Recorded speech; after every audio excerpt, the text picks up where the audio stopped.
What's going on, everybody? I'm Patrick from POWLAX and welcome to the POWLAX Backyard. In this video, we're going to be talking about ground balls. This is the POWLAX Backyard, where I'll be teaching techniques and how to fix common mistakes by showing you ways to improve your game at home.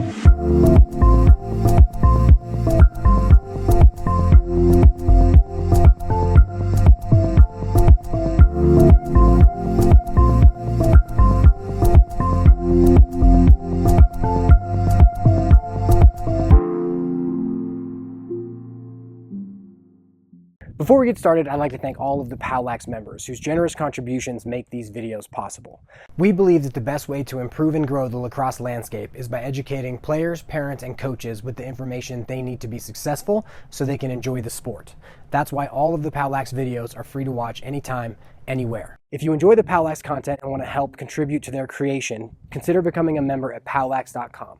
For just $5 a month, you gain access to the entire POWLAX playbook, a series of PDFs that accompany all the POWLAX videos. Once again, thank you to all of the POWLAX members. Now let's get back to the video. Now, a common mantra for coaches is that ground balls win games, and it's completely true.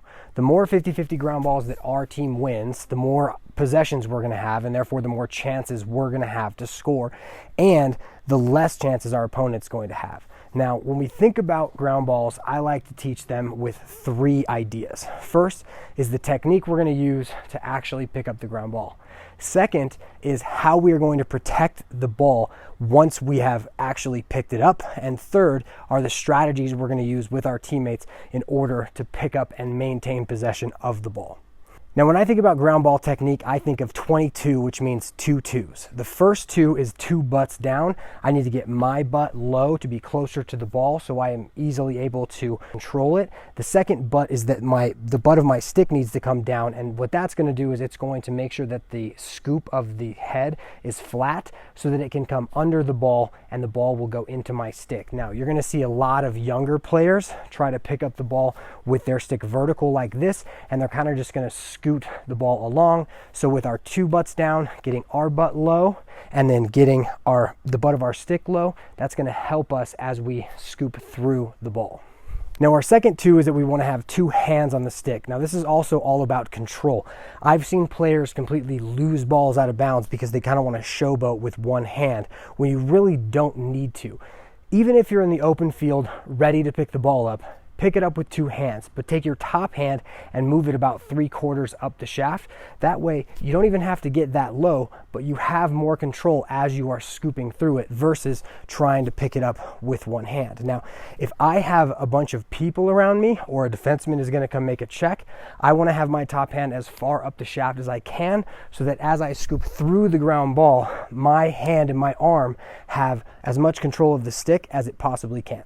Now, our bottom hand is really important because our bottom hand is what any player behind us is going to try to attack. They're going to try and lift our bottom hand so that the stick comes vertical and so we can't pick up the ball. Now, with that, I like to have that 3/4 grip where my top hand's 3/4 so that I can actually put my bottom hand kind of behind my hip as I scoop through so that a check that comes is going to actually hit my hip or my leg rather than my hand.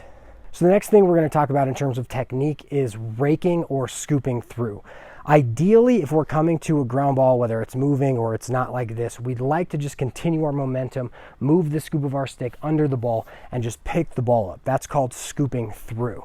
Now, somehow in the US lacrosse literature, people just hate raking because kids would come up to a stopped ball and the only way they would try to pick it up is by rolling it back into their stick. Now, this isn't going to work in a lot of areas of the game because defensemen are going to be coming, and if I have an open opportunity to get the ball, I should be able to just scoop through it. Now, the biggest problem with raking is that we don't want a player to come to a ball, stop, and have to pull the ball into their stick if there is a defenseman who is coming to make a check. We don't want them to stop and waste that time. Now, even though we want to promote scooping through, it doesn't necessarily mean that raking doesn't have its place. If you're in a big scrum with a lot of people around you, sometimes the only thing you really have the option to do is to rake it and to pick it up in that manner. And the bottom line is, if it works in that specific instance of the game, of a live game, that's the right decision. When it comes to ground balls, the first part of protecting the ball from the defenseman is before we even have possession of the ball. And in this time, we're going to use a term called box out, which you've heard in basketball and a lot of other sports. And box out basically means that we want to use our elbows and our ankles to step in front of them and box them out away from the ball. Now, when this happens, a lot of times you're going to see players who are kind of pushing against and just using even pressure against the defenseman. But once I have the advantage of this position, if they're pushing me, I can just let my feet stay where they are. And if they push me over the ball, that's a push without possession, and my team earns possession of the ball. It's a little bit on the gamesmanship side, but as long as you're not diving, you're totally fine. Now, once we've actually picked up the ground ball, now we need to make sure we can protect it from any defensemen who are around. And the first term we like to use when young kids are learning how to pick up a ground ball is to kiss their stick. And so as they move through the ball and they pick the ball up, they want to bring their stick up to their face to kiss the head of their stick so that the stick stays between their shoulders and they can use their elbows to protect the stick and the ball from any defensemen who are trying to make a check. Now, once players have this down and they understand the idea of protecting their stick from defensemen by bringing it up into their chest to kiss the stick, they're really going to want to get in the habit of then pulling it up to pass. But for beginners, when they're just starting to learn, we really want to have them make sure that they're protecting their stick and not picking the ball up and leaving their stick way out here, because this is a really easy stick to check. Now, another way that we can protect our stick is just by keeping it away from defensemen. So if I've got a defenseman coming from my right, maybe all I have to do is come pick it up and move my stick to the left in order to keep it away from a defenseman that's coming to get me. Now, in order to do that, I just need to make sure that I'm twisting my stick so that the cradle, once I hit it, I can actively move the ball with control away from whatever the defenseman is. And so in order to do that, I'm just going to twist my wrist so that as I come through it, I can immediately twist it and bring the stick away from wherever the defenseman's coming from. Now, if I want to move back the way I came, I'm going to use a kind of shooter's cradle motion where I am turning my bottom hand over. And so as I come through the ground ball, I'm going to turn my bottom hand over and I'm going to pull it in a toe drag back the way that I came. So full speed, it's kind of like that. Now we're going to talk through some of the team strategies around picking up ground balls. And the first one we have is man ball.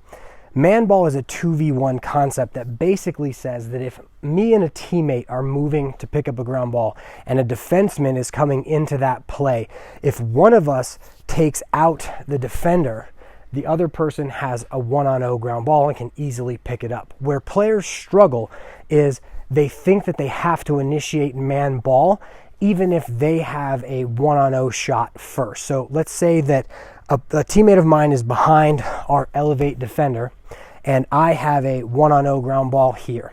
If I can just pick it up, I'm just going to pick it up. I'm not going to call man because I have a uncontested ground ball anyway because he's behind me. What I don't want to do, and what you see some kids doing, is they call man even though they're the first to it, try to take the man so that the other person can kind of run around to get the ball. If I have the opportunity to pick it up, that's what I need to do. Now, the time when I really want to use the man ball is if me and this player are coming in contested. Now, if I take him out of the play, my teammate has the opportunity to come pick it up with no one defending him. That's when we really want to do it. When the first player to the ball is contested, that's when that player wants to call man so that a second player can come and pick up the ball. The next idea we have is goosing or hockeying. And basically what this is if I am being contested by this defenseman, instead of me coming to try to pick it up, I can actually flick the ball to another teammate and they can easily just come through and pick up that ball. Now, in the same way with the man ball idea, I don't want to goose it if I can easily just pick it up. If I'm contested but I can bat the ball towards a teammate, that's when I would want to do it, but only when I'm contested. Now we're going to cover some ways you can work on this skill at home. Now we're going to go over drills that we can do at home in order to improve our ground ball play. The first drill we're going to do is actually just kicking the ball if we miss.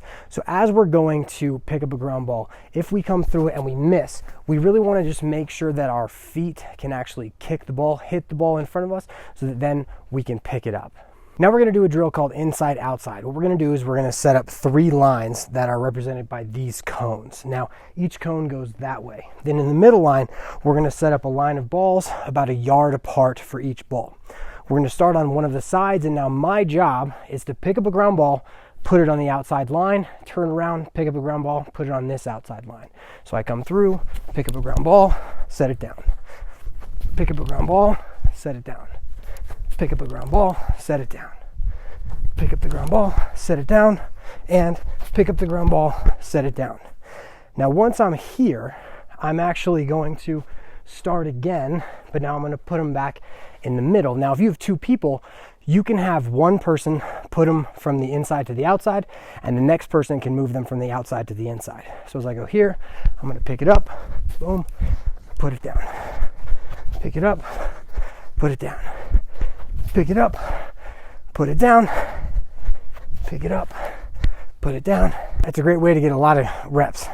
The next drill we're going to do is wide turn ground balls, and this is going to help us simulate getting away from pressure and moving to throw the ball. And so I've got 2 sets of cones to simulate turning right and turning left, and then our 11th man defenseman is going to simulate that pressure. Now, if I have another player behind me, or I've got another person, they're going to tell me which way to turn, but for this, I'm just going to go left first, and then we'll go over right. But so if I'm going to turn left away from pressure, I'm going to scoop the ball up, get my stick across my body here to protect against this defenseman, wide turn by continuously moving around these cones, throw the ball off the bounce back, catch it, and I'm good. Now I can put the ball back down and I can rep it again, or I can throw it back to someone in line and they'll roll out the next ball. Now, if I'm going to go to the right side, if I scoop it up and I've got to go to the right, now because I'm right-handed, I need to get my hands out away from the pressure.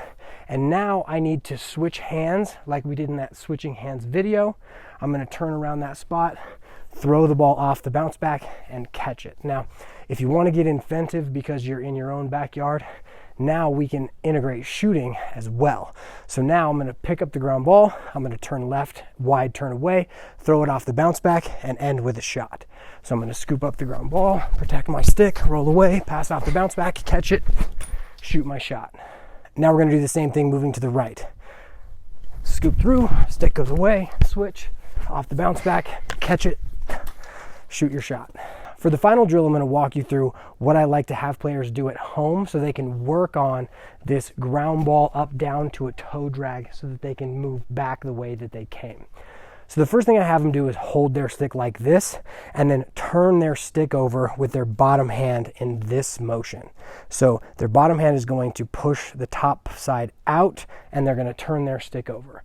Once they have that idea, now I'm going to have them do the same thing in front of them and just get the idea of that motion down. Now a lot of them are going to curl like this with their top hand, or they're going to curl this way. Now if they can have a good amount of control doing that out of a ground ball, I'm not the person that's going to tell them that that's wrong. This is just the way that I've found that's comfortable. Once they have this motion down, I'm going to have them toe drag and turn away. Now, as you toe drag through, all you're doing is you're bringing the stick down to where you naturally carry it. And then once you get to this position, you just turn around and then carry it the other way. So once they have this motion down, then the toe drag to turn. Now all we got to do is add the ground ball. So now they're going to come through it, toe drag, and then out the other way. I hope this video has helped you get a better understanding of the game and how to practice at home. If you liked it, make sure to smash that like button, subscribe to the POWLAX YouTube channel, and follow POWLAX on social media. To watch and learn more, support the POWLAX mission, and download the PDFs that accompany all of the POWLAX videos, head to POWLAX.com. Thanks for watching. I'll see you in the next video.